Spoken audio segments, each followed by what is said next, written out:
Hey, it's Cold Stare, and in this video we're going to cover everything you need to know about defeating solo Zekvir. Delves was a new feature added in the War Within, and Zekvir serves as the endgame boss for the first season.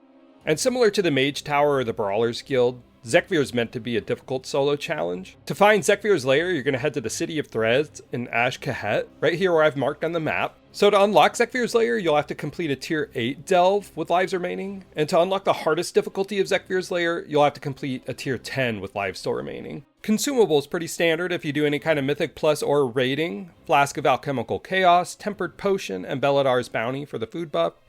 If your class doesn't have a built-in Bloodlust or Heroism, you also want to make sure you bring drums. And having your gear enchanted for either avoidance or speed will really help hedge your bets as well.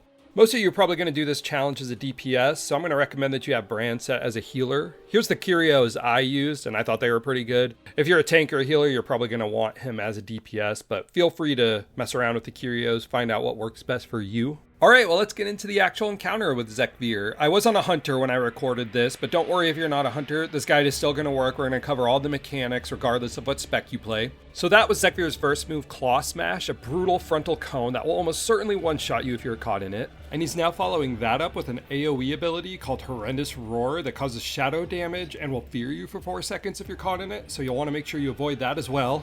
You'll notice here that my pet died and I had to stop and revive it. If you come in here on a pet-based class like a Warlock or a Hunter, you're going to want to make sure that your pet or minion has Taunt and Growl off. It doesn't matter what they are, Zekvir's melee hits will make short work of them. And so whatever class you come in here on, this is the exact moment we're saving our interrupt for. Regenerative Carapace, this is going to heal Zekvir for 10% of his health and undo a lot of your hard work, so really make sure you do not miss that. You'll also notice that occasionally Zekvir will summon these egg cocoons, and the moment you see those, you need to burn it down as quickly as possible. If it finishes its hatching cast, a web terror will come out to cast Web Blast, which will damage you and stun you. So it's a good idea to save an offensive cooldown or an on-use trinket for that. And the last mechanic of the first phase that I haven't covered yet is a dot that Zekvir will occasionally cast on you called Enfeebling Spittle. It causes nature damage and slows you, and as a hunter, the post-haste talent removes snaring effects on us, so that worked for me.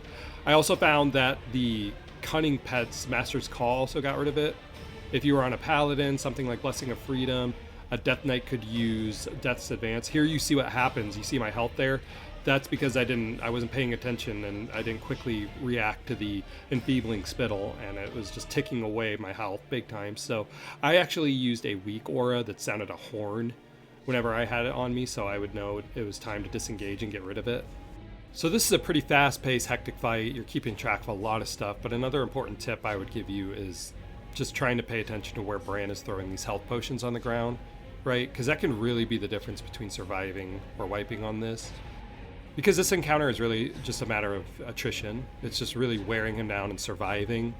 The only real sort of DPS check I would say is the egg cocoon. As long as you have a way to quickly get that down, it doesn't matter if this encounter takes you 15 minutes. Zekvir isn't going to enrage. So just be in the mentality of surviving, thinking defensively, wearing him down slowly. Phase 2 begins when Zekvir goes to the center of the room, starts channeling Black Blood. He is taking 99% less damage while he's channeling that, so don't make the same mistake I made here. I used Primal Rage and Potion a little too early. He was still channeling that, so that was a little bit of a waste. Just wait till he's done. I decided to use my drums and potions in the second phase because I just kept wiping in this phase, so I wanted to burn him down a little bit quicker here. But you can use your drums and potions whenever you think it's the most opportune time. So once we're in phase 2, we now have to deal with some environmental mechanics. This is Unending Spines, where he summons some void portals in the play space. You'll want to really make sure you avoid those. In phase 2, Zekvir will still attempt to heal himself. The spell changes its name to Blood Infused Carapace. And if he gets it off, this time it'll restore 25% of his total HP, so it's even more punishing. So we're still going to continue to save our interrupts for that. And another change in the second phase is Zekvir's Horrendous Roar now becomes Infinite Horror, and I believe if you get hit by that, the fear is permanent unless you have some way of getting out of it. So you'll of course want to make sure you avoid that as well. And that's all the mechanics for the encounter. So in addition to the changes that now occur in the second phase, we're still managing everything from the first. We're still prioritizing bringing down the cocoon as quickly as possible. We are using whatever spell we can to get rid of the Enfeebling Spittle. we're interrupting the heal, we're avoiding these frontals. You'll notice the farther away from Zekvir you are, the harder it is to dodge the frontal cone. But I guess that's just another aspect of this encounter that adds to the difficulty, because you can see here how hard his melee is. You know, it's between 1 to 2 million, so you don't want to be on top of him, but then it kind of punishes you if you get too far away, because it makes it more difficult to get out of the frontal cone in time. So you just need to try and find that happy medium. If you're a melee class, what I would suggest is get within melee range just long enough to apply your dots. If you're a warrior, your bleed, your rogue, your poisons. If you're a death knight, your diseases. You're just trying to get in long enough to get some damage rolling on him while you're kiting away.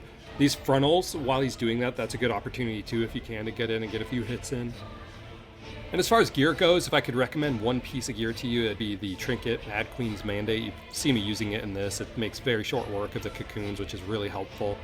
And yeah, here it is. Zekvir goes down just like that. Overall, really fun encounter. I highly recommend you do it. And for me, I just really love this kind of challenging solo content like this. You know, Brawlers Guild, Mage Tower, Green Warlock, Fire Quest, stuff like that. I am just such a junkie for that feeling you get when you defeat a difficult solo challenge, so I really hope that you decide to come and do it. Here's the rewards you earn. We'll check these out in just a second.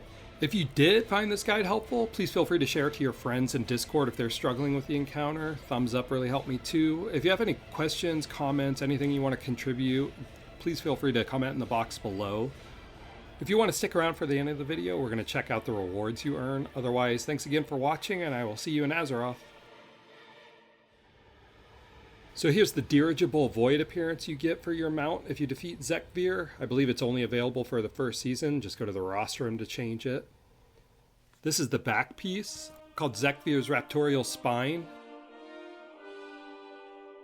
Here's the achievement you get, clearly a nod to Elden Ring, Let Me Solo Him. You actually also get another achievement if the first time you die to Zekvir, called Heavy Handed. So thanks for watching all the way to the end of the video, and I'll see you next time. Bye!